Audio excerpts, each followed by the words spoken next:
자, 이번에는 175페이지입니다. 여기도 마찬가지로 땅 주인이 그 땅에다가 무허가 건물을 지은 겁니다. 16번째입니다. 무허가 건물을 지은 건데 건물은 내버려 두고 땅만 경매로 나온 겁니다. 자, 보시겠습니다. 충청남도 논산시 양천면 신기리에 지목이 대지로 돼 있고 뭐만 나왔죠? 토지만 매각 이렇게 나와서 감정 가격이 2,600만 원인데 2,100만 원까지 떨어졌을 때에 우리가 2,200만 원의 낙찰을 받았습니다. 80%까지 떨어졌는데 너무 좀 빨리 들어가지 않았냐 이렇게 생각할 수도 있는데 제가 봤을 때 109평이죠.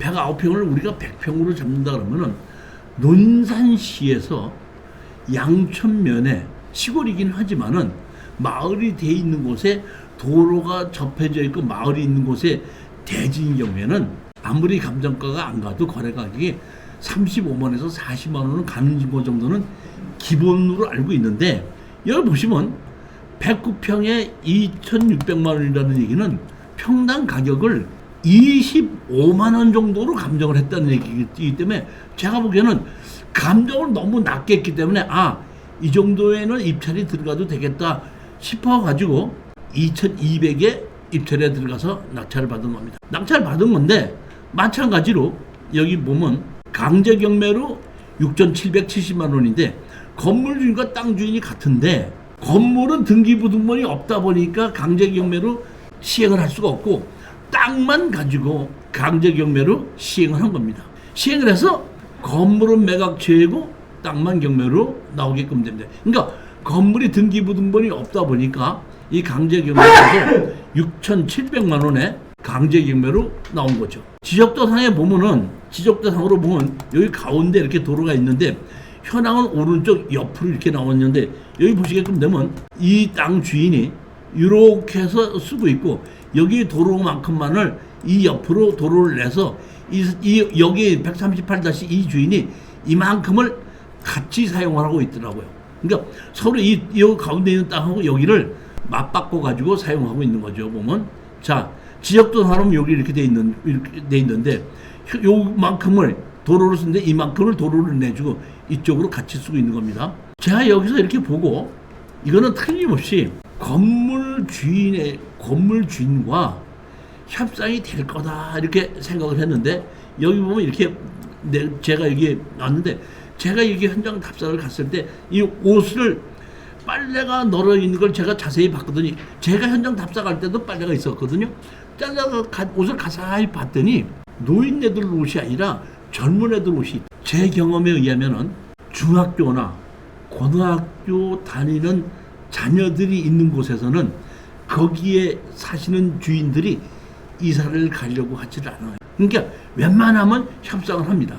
근데 만약에 자녀가 없이 노인네들만 있을 때는 나 싫다 돈 뭐 그거 주고 나는 안 산다 그냥 이사를 가겠다 이렇게 하는데 대부분 제 경험에 의하면 초등학교나 중학교 고등학교에 다니는 자녀들이 있을 때는 집을 옮기려고 하지 않아서 거의 다 협상을 하더라고. 제가 봤을 때는 이걸 협상이 되겠구나 싶은 생각에 입찰에 들어갔고 제일 먼저 아까도 말씀드렸지만은 낙찰을 받으면 협상부터 먼저 하는 것이 아니라 소장을 내놓고 협상을 하는 겁니다. 그래서 낙찰을 받자고 잔금을 내자마자 소장을 낸 겁니다. 소장을 어떻게 냈냐면 청구치지 누구누구는 건물을 철거하고 나가고 그 다음에 우리는 여기서 둘인데 피고가 둘입니다. 하나는 건물주인은 철거하고 나가고 또 하나는 옆 사람 있죠. 옆에 주인 이 옆에 주인 보고 우리의 땅을 이렇게 쓰고 있으니까 이 땅을 주차장으로 쓰고 있는 거를 철거하고 나가라. 그러니까 원고가 1, 원고 2 해갖고 둘 다를 상대로 해서 소장을 낸 겁니다. 한 사람은 철거하고 나가라. 또 한 사람은 내 땅에 당신이 사용하고 있는 것을 철거하고 우리 땅을 다 내놔라. 이렇게 둘을 다 상대로 해서 소장을 냈습니다. 답변서가 왔습니다. 뭐라고 답변서를 냈냐면은 보면은 자기가 이 땅에 건물을 자기가 직접 지었다 이런 뜻입니다. 무허가로 직접 지었기 때문에 건물과 땅 주인이 같기 때문에 나는 법정상권이 있다. 우리는 이렇게 건물 매각 제외가 있을 때에 법정상권이 있느냐 없느냐는 크게 중요하지 않게 보는 것이, 건물 주인에게 내 땅을 팔든지 아니면 건물을 내 걸로 만들어서 제3자한테 파는 것이 우리 목적이거든요. 건물을 철거하는 것이 목적이 아닙니다. 다시 말하면 법정상권이 있느냐 없느냐는 건물 주인과 협상이 안 됐을 때에 최악의 경우 그때의 얘기고, 지금은 그런 것이 중요하지 않기 때문에 주장은 하지 않지만, 우리는 답변서는 당신이 건물을 지었다 그러면은 건물을 짓기 위해서는 자재도 사야 되고 모두 사야 되고 하는데, 그런 영수증하고 이렇게 어떻게 짓겠다는, 네가 한번 직접 지었다 그러면 그걸 한번 입증해봐라, 이런 식으로 우리 답변서는 냈죠. 보면 하여튼 원고의 준비서면, 답변서라고 법적인 상관이 있다니까 원고의 준비서면 보면 건물의 축조 시기 등에 관한 입증 쳤고, 이 누구는 이 사건 건물을 언제 어떤 방법으로 건축업자 누구와 시켜서 얼마를 대서 신축하였는지 입증하도록 성명하여 주시기 바랍니다 하는 얘기는, 이것은 법적은 없다는 것이 아니라 상대편을 좀 압박을 하자는 얘기예요. 혹시나 또 내가 이거 답변을 잘못하게끔 되면은 건물을 철거해야 되는 게 아닌가 싶은 걱정을 할 수도 있지 않습니까? 그러니까 그렇게 걱정을 하게 만들어서 가능한 한 우리 낙찰자에게 조정을 유리하도록 만들자는 얘기지, 건물을 철거하는 것이 목적이 아니라는 얘기입니다. 제일 먼저 재판정에 누구 나왔습니까? 그래서 원고 누구 나왔습니까? 예, 누구 나왔습니다. 피고 완 누구 나왔습니까? 예, 나왔습니다. 피고도 누구 나왔습니까? 예, 나왔습니다. 그랬더니 바로 판사님께서 이것은 땅 주인과 건물 주인이 달라서 생긴 소송으로서 몇 월 며칠 날 조정을 하겠습니다. 몇 월 며칠 날 조정을 하려고 해도 몇 시에 조정을 하려고 하는데 그날 시간 괜찮겠습니까? 원고? 예, 괜찮습니다. 피고 괜찮겠습니까? 예, 괜찮습니다. 그랬더니 그러면 그날 조정을 하겠습니다고 더 이상 법정 그게 있냐 없냐는 따지지 않고 조정으로 발언을 하는 것이, 대부분 이 건물 재배와 토지만 매각인 경우에 90% 이상이 조정으로 가게끔 됩니다. 그렇게 해서 조정하고 나오는데 피고 2 있죠. 한 사람, 두 사람인데 한 사람이 있죠. 잠깐 보자 그러더라고요. 그래서 저한테 왜요? 그랬더니 저는 그 앞에 그 앞뒷집 사람인데 우리 토지를 내놓으라고 지금 소장을 냈는데 그냥 나하고 옆에 있는 도로 쓰는 거를 맞바꾸는 거를 좀 어떻게 생각하십니까? 하고 저한테 제일 먼저 그 사람이 그거부터 먼저 물어보더라고요. 그래서 제가 뭐라고 얘기했냐면, 그거는 뒷집 건물 주인하고 협상이 안 됐을 때 제가 당신하고 협상할 문제고, 일단은 다음번은 조정해서 건물 주인과 조정이 된다는 그 사람하고 얘기해야 되지 않느냐.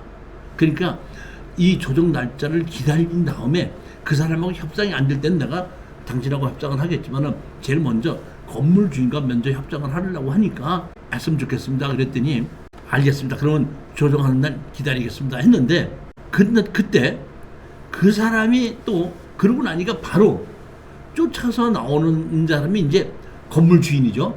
건물 주인이 나와갖고 나한테다가 이게 내가 이 건물을 해지기 때문에 땅을 좀 내가 다시 살려고 하니까 땅을 다시 팔 수 있겠습니까? 하고 저한테 물어보더라고요. 그러니까 건물 주인은 다시 땅을 사야 되겠다고 생각을 했는데, 자 보십시오.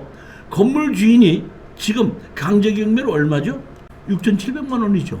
그러면 우리가 지금 낙찰받은 게 얼마죠? 땅이 2,200만 원이죠.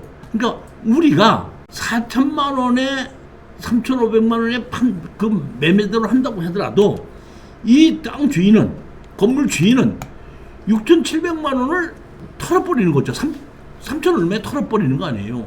그리고 그 땅을 자기 처나 누구 다른 사람 일로 다시 사버리게끔 되면 아무 문제가 없잖아요. 그러길래 저는 뭐라고 얘기했냐면, 처음부터 저는 건물 주인이 협상을 할 거라고 생각했어요. 이건 왜? 빚을 떨어버리고, 취하시키지 않고 빚을 떨어버리고 내 땅을 다시 사는 것이 맞겠다 생각하기 때문에, 제가 그 사람이 그렇게 얘기를 하다 보니 하니까 저로서는 반갑죠. 내 계획대로 돼가는구나 싶은 생각하니까 저는 이렇게 얘기를 했죠. 당연히 제가 땅을 다시 판다고 하면은 건물 주인한테 다 파는 게 맞죠. 그러면 이 동네 땅 가격을 알아보고 땅 가격대로 저는 건물을 사시겠다, 건물 주인이 땅을 사시겠다 그러면 내가 매도를 하겠습니다. 근데 제가 보니까 여기 땅이 평당 한 40만 원 정도는 가는 것 같던데요. 하고 이제 얘기를 했더니 그 사람이 깜짝 놀라면서 무슨 얘기가 40만 원인가, 여기 40만 원 안 갑니다. 30만 원에서 35만 원 갑니다. 자기 이름으로 그렇게 얘기하는 거예요. 그렇다면 우리는 자기 이름으로 그렇게 얘기했으니까 우리는 평당 25만 원 주고 산 거를 자기가 30만 원에서 35만 원 주고 한다면 30만 원을 간다 그러면 3천 한 몇백만 원 되고 35만 원 간다면 4천 몇백만 원 되는 거 아니에요. 그러면 그렇게 얘기했으니까 그래요? 저는 40만 원 넘어가는 걸로 알고 더 가는 데는 60만 원도 가는 걸로 알고 있는데 이렇게 저는 얘기했더니 절대로 아닙니다. 예, 알았습니다. 하여튼 그러면 우리 조정 날짜가 언제가 있으니까 그때까지 가격을 적당히 알아보고 그 가격에 의해서 적당한 가격에 의해서 매도를 하겠습니다. 그랬더니 그렇게 좀 해주시기 바랍니다. 이렇게 했는데 우리 낙찰 받으신 이 수강생님 분이 조 누구라 하시는 분인데 이제 처음부터 현장 답사를 갔을 때부터 소장을 내고 제일 처음 소송할 때까지는 저하고 이제 같이 가고 다 조정 날짜가 정해지고 하다 보니까 이제 저한테 조금 미안했던지 교수님 조정 날짜는 내가 알아서 조정할 테니까 안 나오실 때 제가 혼자 갈게요. 그런데 이분의 딸이 변호사예요. 그러니까 그 딸이 그러더래요. 그 엄마 조정 날짜고 뭐 하는데 내가 대신 나가줄까? 그러니까 냅둬라. 내가 알아서 하마. 그럼 알아서 하세요.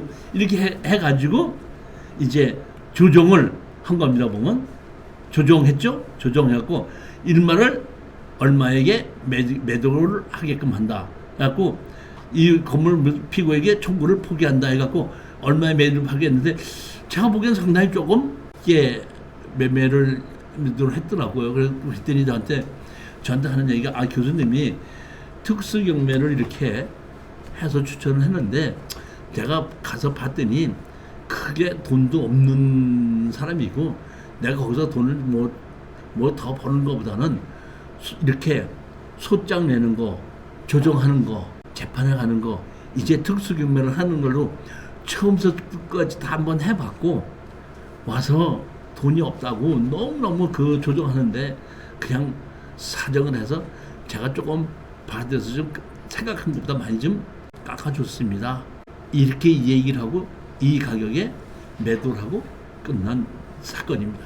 제가 오늘 건물 매각주에 토지만 매각을 2개 했는데 원칙적으로 가장 좋은 것은 건물 매각주에 땅만 낙찰 받았을 때 건물 주인이 다시 사신다 그러면은 마진이 조금만 남아도 그냥 넘겨주고 나오는 거예요. 근데 건물 주인이 땅을 사는 걸 포기했을 때는 할 수 없이 건물을 싸게 사서 땅의 감정 가격으로 해서 건물을 포함해서 넘겨준다 이렇게 생각해야 되지.